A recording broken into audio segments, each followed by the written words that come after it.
Hari ini kita akan membahas tentang aktuator. Aktuator, slide bisa terlihat? Bisa, Pak.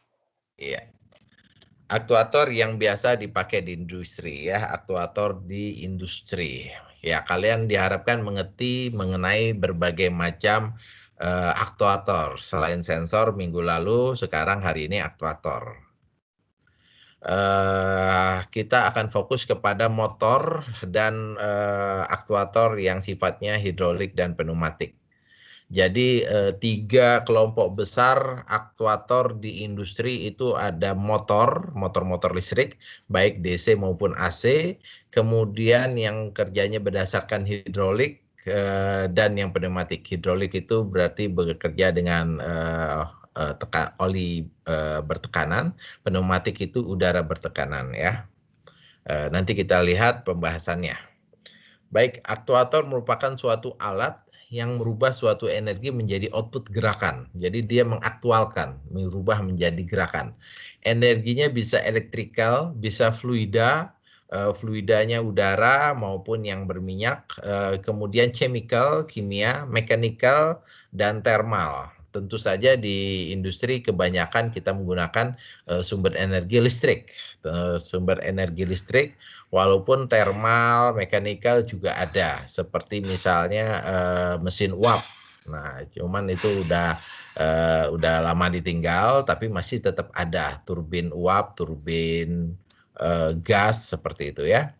Nah, tapi yang 2 kelompok inilah yang paling banyak digunakan di industri sebagai aktuator, dan dia menggeradikan sebuah gerakan, mengaktualkan dalam bentuk gerakan, dan gerakannya ada 3 level, 3 tipe. Yang pertama adalah yang berputar, dan yang kedua adalah linear, gerak lurus, atau campuran antara berputar dengan yang lurusnya. Jadi dia maju juga tapi berputar juga, sehingga dia membentuk suatu lintasan tertentu. Nah, ini yang akan kita bahas hari ini adalah yang elektrikal dan yang fluida.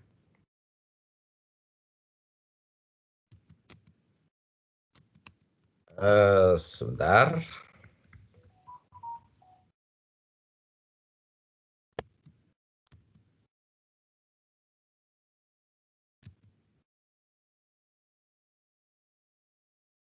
Slide-nya nge-freeze sebentar ya.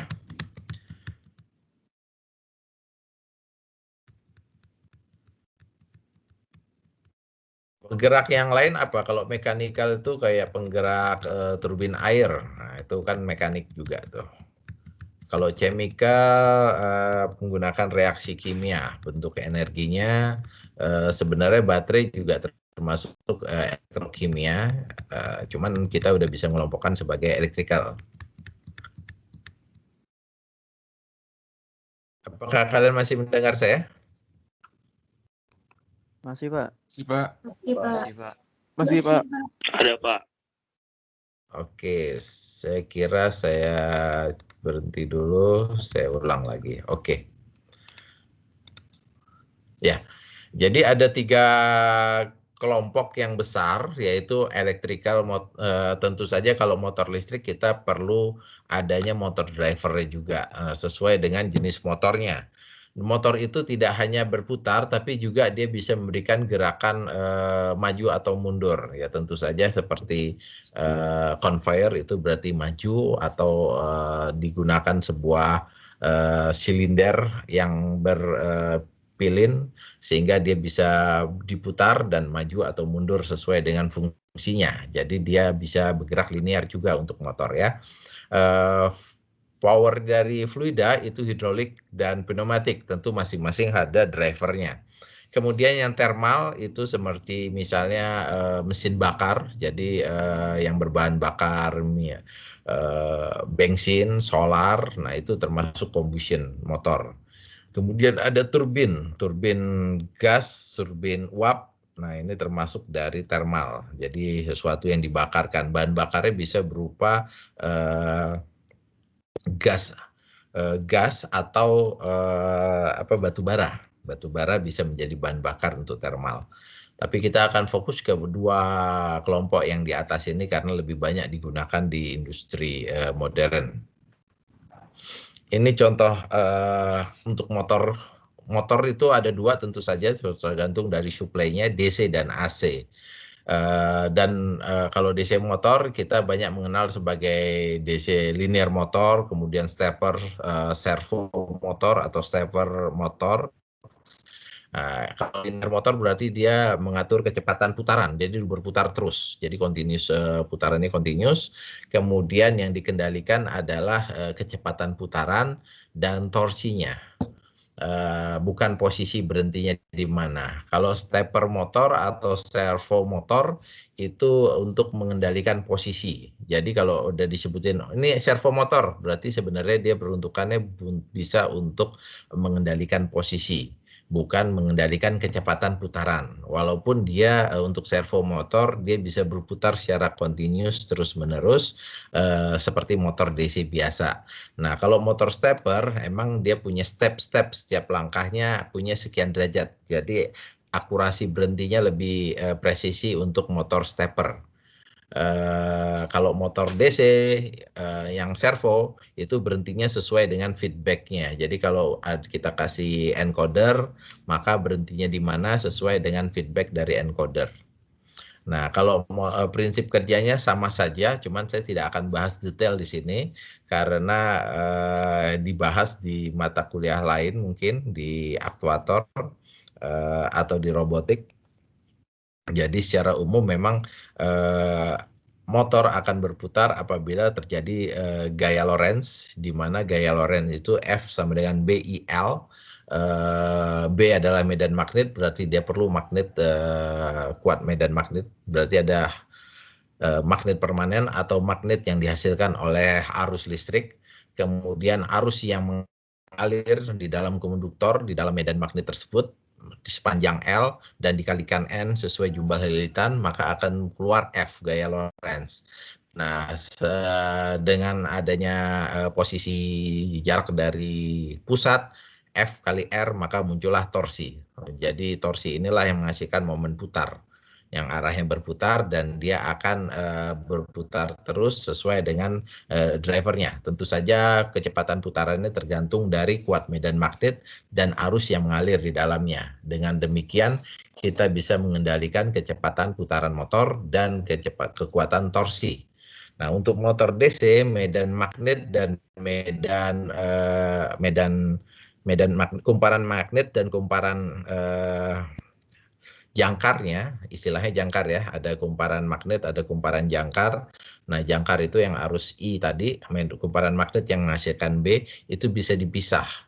Nah, pemisahannya itu bisa digabungkan dalam rangkaian seri atau paralel, DC shunt atau DC seri, atau gabungan kompon antara seri dan shunt. Jadi dalam yang kompon ini ada seri dan shunt.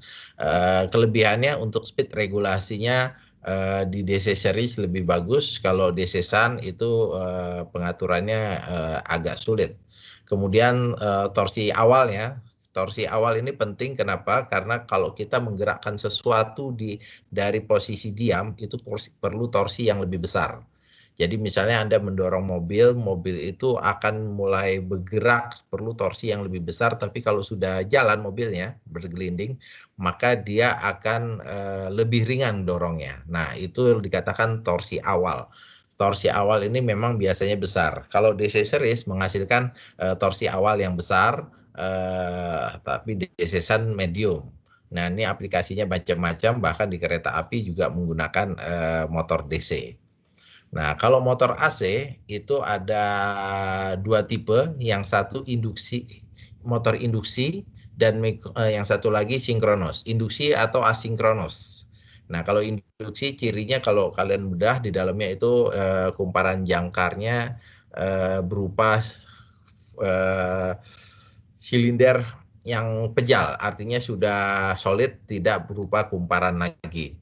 Ini yang banyak dipakai adalah motor induksi untuk pompa listrik, pompa air, motor listrik, kipas angin. Nah, itu banyakkan motor induksi satu fasa. Nah, motor induksi 3 fasa juga ada untuk power yang besar. Sinkronos itu berarti di rotornya ada kumparan lilitan di sana, ya. Dan kapan dipakai DC motor? DC motor kalau kita ingin pengendalian yang presisi, akurat.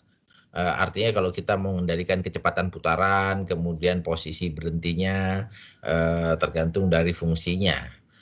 Biasanya DC motor khusus untuk pengendalian itu lebih bagus daripada AC motor. Nah, kalau AC motor itu digunakan khusus untuk lebih banyak untuk power yang besar. Jadi kalau motor penggerak conveyor nih ya kecepatannya kan tetap konstan. Nah, kita pakai motor AC dengan beban yang bisa lebih besar. Jadi motor AC lebih diperuntukkan untuk beban yang besar dan kecepatan putaran yang tidak terlalu strike kecepatannya. Tentu saja ada motor drivernya. Kalau motor DC drivernya lebih mudah, lebih murah. Sementara untuk motor AC seperti misalnya inverter, motor driver itu harganya lumayan. Ya, sehingga memang motor AC peruntukannya kalau tidak diperlukan pengendalian kecepatan yang presisi atau akurat ya. Nah, ini servo motor. Kalau kalian lihat gambar di atas ini servo motor yang biasa digunakan di hobi robotik ya untuk posisi berhenti di mana menggunakan pengendalian PWM. Nah, tentu saja akurasinya tergantung dari encoder yang kita gunakan. Kalau di industri sendiri bentuknya motor servo itu seperti ini. Jadi lebih kokoh, lebih rigid sama seperti sensor kemarin bahwa casing mereka lebih kuat. Dan lebih kokoh biasanya memang untuk kehandalan ya di lingkungan yang keras. Kalau motor stepper jumlah lilitannya lebih banyak, dia satu stepnya, satu pulse itu satu step. Sehingga pergeserannya tidak mungkin dia berhenti berada di tengah antara step itu. Jadi motor stepper ini digunakan khusus untuk pengendalian yang lebih akurat lagi. Jadi kalau mau berhenti setiap stepnya 0,5 derajat itu ada motornya bisa berhenti setiap 0,5 derajat. Kita mau bergerak ke jauh 102,3,5 derajat itu bisa tinggal dikasih berapa kali jumlah push-nya. Dan bentuknya yang buat industri seperti ini. Nah, ini biasanya digunakan untuk yang punya akurasi dan presisi tinggi. Contohnya mesin di printer atau 3D printing atau di CNC. Nah, itu memerlukan keakuratan yang tinggi sehingga kita menggunakan motor stepper dibandingkan motor servo. Kapan menggunakan motor servo? Kapan menggunakan motor stepper? Motor stepper punya power yang lebih rendah daripada motor servo. Jadi motor servo itu powernya lebih besar, tapi kelemahannya pengendaliannya tidak seakurat dari motor stepper. Dan stepper yang motor servo memungkinkan untuk berhenti di mana saja, tidak terbatas pada stepnya. Karena dia sebenarnya adalah continuous motor yang berputar terus-menerus, hanya saja ditambahkan encoder untuk menentukan posisi dari si rotor. Jadi dia bisa digunakan untuk motor pengendalian posisi. Nah, motor stepper relatif powernya lebih rendah daripada motor servo. Jadi tergantung bebannya. Kalau kalian memilih motor, maka kalian cek berapa torsi beban. Biasanya satuan Newton meter. Berapa Newton meter yang dibutuhkan untuk menggerakkan sebuah beban tersebut. Jadi bebannya sudah punya spesifikasinya. Newton meter kalau kalian lihat bahwa dia memerlukan gaya F kali R. F itu Newton, R kali meter. Jadi kalau kalian punya 100 Newton meter bebannya, maka motornya harus lebih besar dari itu. Kalau bisa ada gap margin misalnya lebihin 20% supaya motornya tidak bekerja di beban maksimal. Nah, itu dasar untuk memilih motor pada umumnya seperti itu. pada nilai Newton meter tertentu, motor stepper akan jadi jauh lebih mahal daripada motor servo. Karena powernya terlalu besar, maka motor steppernya akan menjadi lebih besar dibandingkan motor servo akan lebih kecil dengan power yang sama. Sehingga dia lebih murah. Nah, pemilihannya tentu saja tergantung dari aplikasinya. Ini contoh motor AC satu fasa yang induksi. Motor induksi ini lebih populer daripada motor sinkronos. Motor sinkronos digunakan apabila si motor diperlukan pengendalian yang akurat, yang bagus. Yang asinkronis ini ada kondisi melayang di mana pengendalian putaran kecepatannya itu bisa bergeser, ada slip di sana. Nah, tapi bagi yang motor misalnya penggerak untuk motor pompa air gitu misalnya itu tidak perlukan kecepatan, pengendalian kecepatan sehingga kita tidak perlu menggunakan motor servo, cukup menggunakan motor sinkronos. Kita cukup menggunakan motor induksi. Power motor induksi biasanya lebih besar, lebih kuat dan dia lebih handal dibandingkan motor sinkronos. Cuman saja apabila menggunakan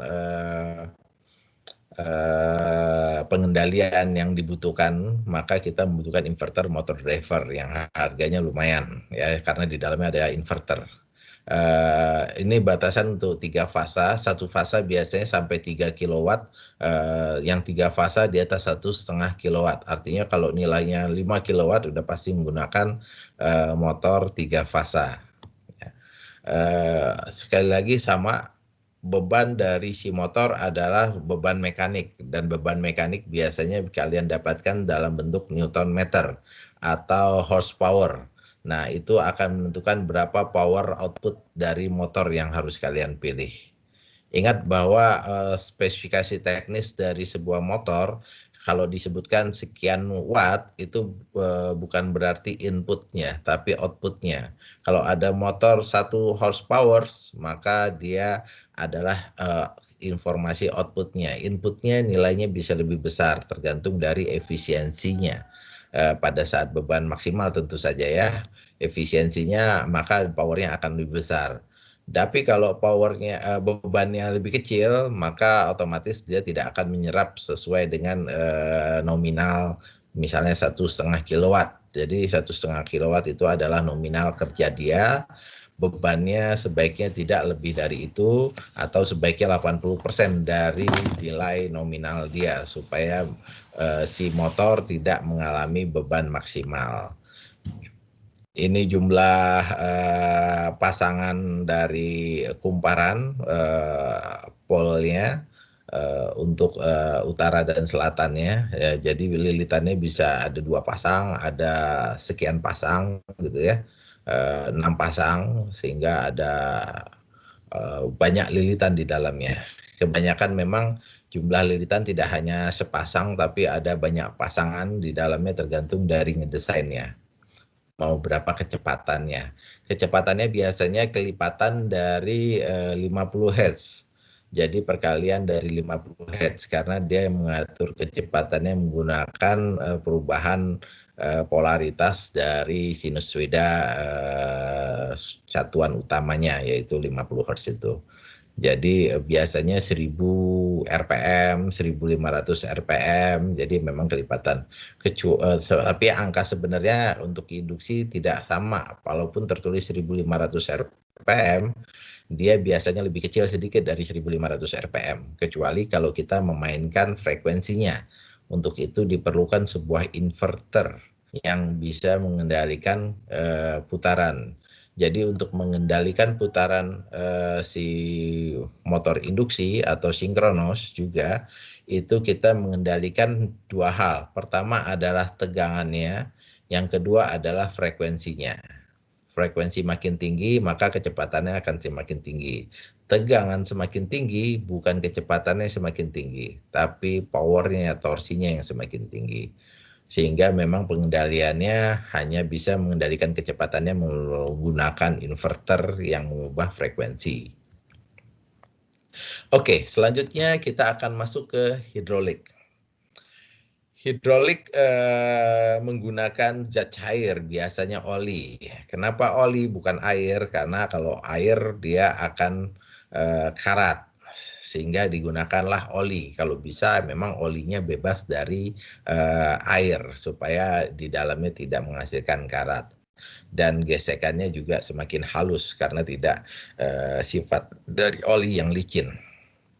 Dan ada bagian yang akan mengkompres, jadi ada kompresor yang akan mengkompres fluidanya, dan dengan prinsip Pascal maka mengeluarkan tekanan dan bisa menaikkan, memberikan tekanan yang lebih besar, ya. F sama dengan P sama dengan F per A. Dengan F yang kecil, P yang kecil menghasilkan P yang besar dengan F yang kecil. Jadi tekanannya bisa membesarkan, ya, dengan prinsip hidrolik seperti ini.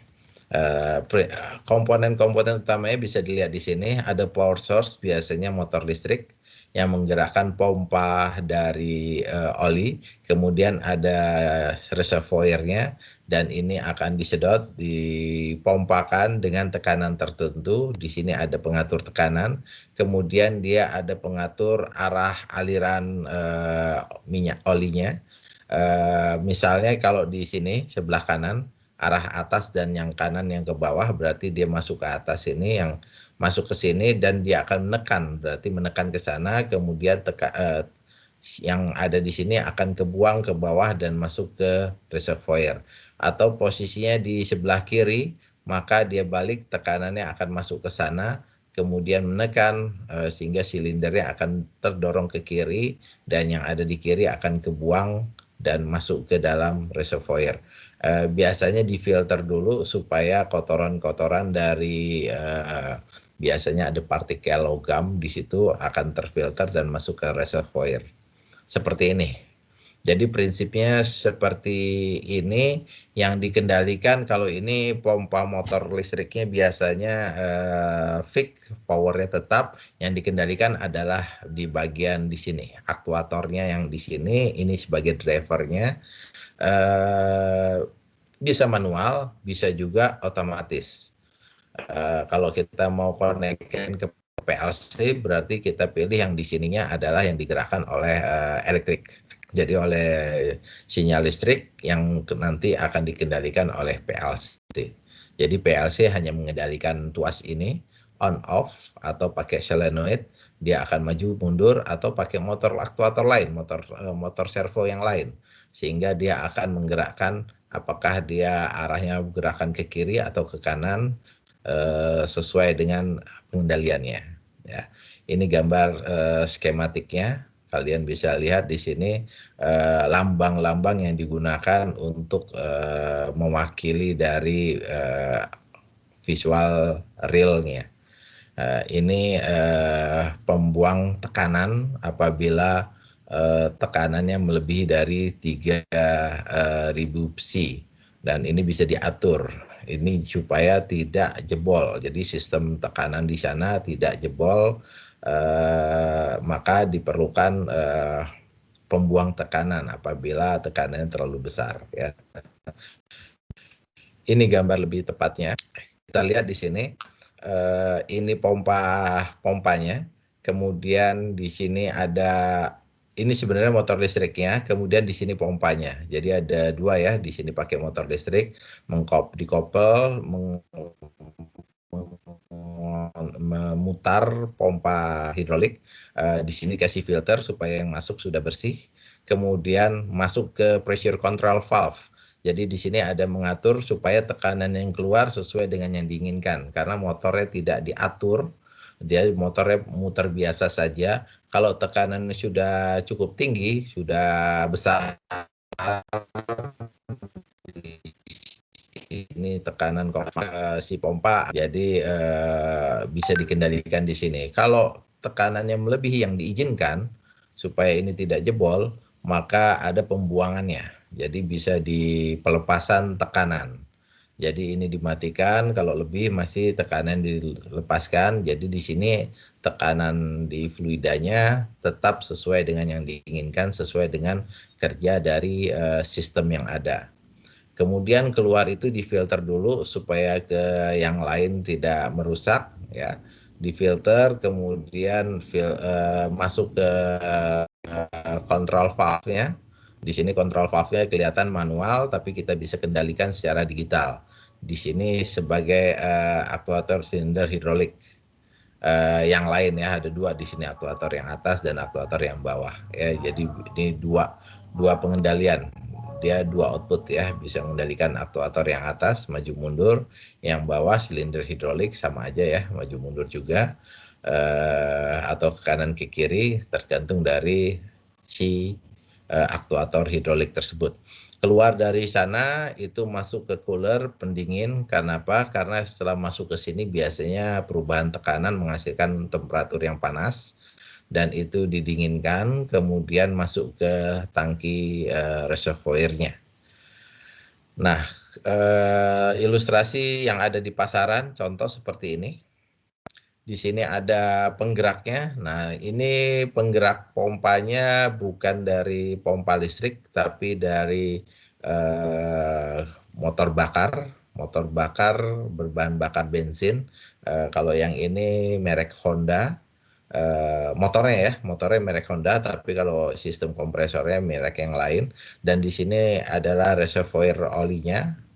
Dan biasanya di dalam sini sudah lengkap dengan pressure control valve-nya. Yang ini ada displaynya, sensornya berapa tekanan, dan ditampilkan ke meternya yang analog ini.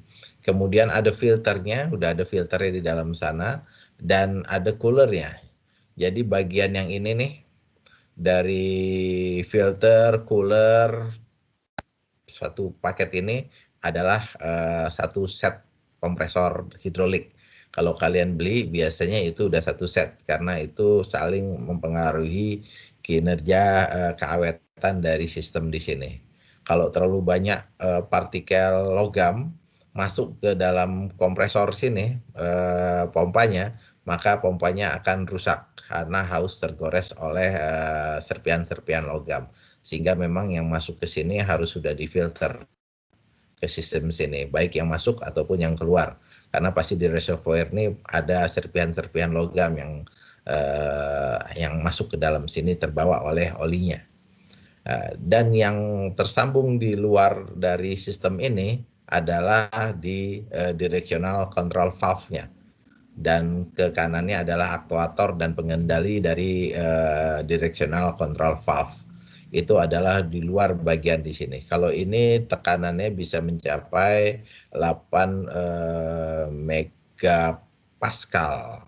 Nah, jadi tergantung kebutuhan kalian kalau memilih berapa pascal untuk mendorong ini. Kebutuhannya, tekanannya mau berapa psi atau megapascal.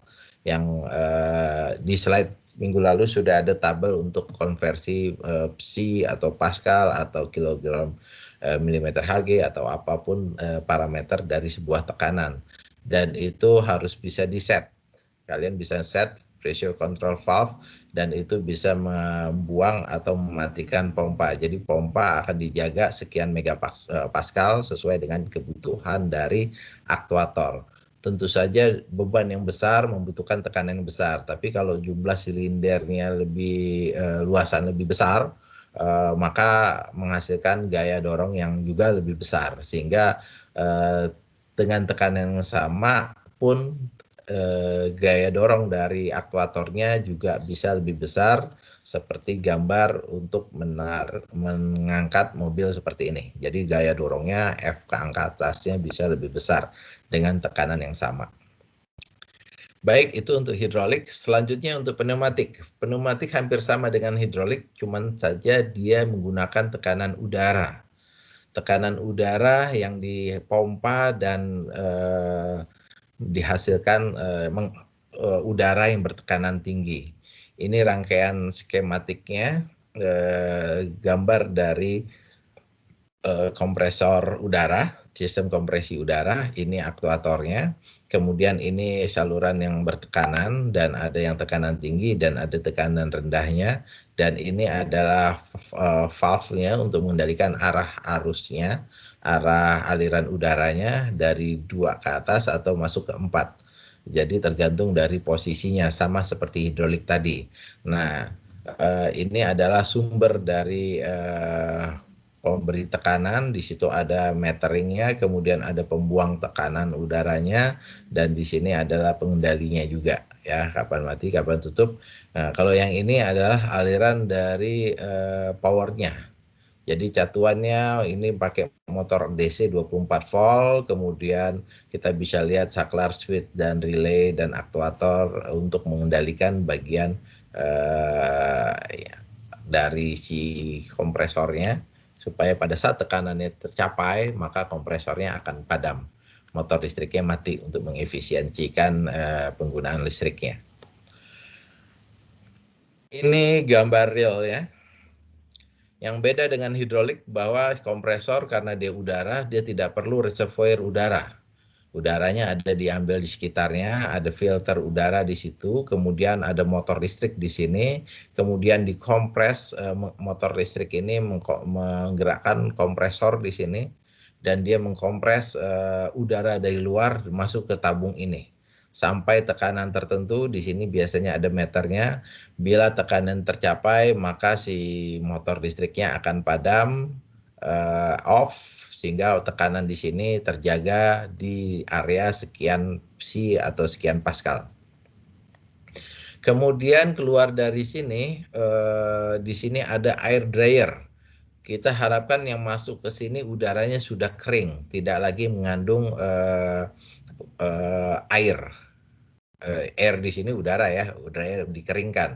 Jadi diharapkan sudah tidak ada water lagi, uap air di dalam udara, karena uap air itu bisa merusak sistem karena bisa menghasilkan karat. Di sini pun ada pembuangan cairan. Air yang ada di dalam sini, water yang ada di dalam sini akan berada di bawah dan akan bisa dibuang. Jadi di sini ada bagian pembuangan air. Itu kalau ke bawah pun akan dikasih air dryer di sini. Ini untuk mengefisiensikan usia dari si peralatan yang kita kendalikan. Kemudian ada shut off valve untuk memadamkan dan atau menghidupkan, mengeluarkan udara bertekanan tersebut.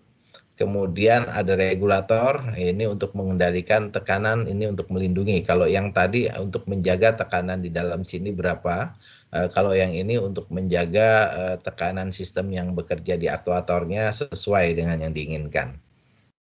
Dan kalau berlebih dia akan buang tekanan ke bawah, dan ini khususnya untuk melindungi sistem. Apabila ini fail, tekanannya terlalu tinggi, maka inilah yang ngejaga supaya tidak merusak sistem karena over pressure.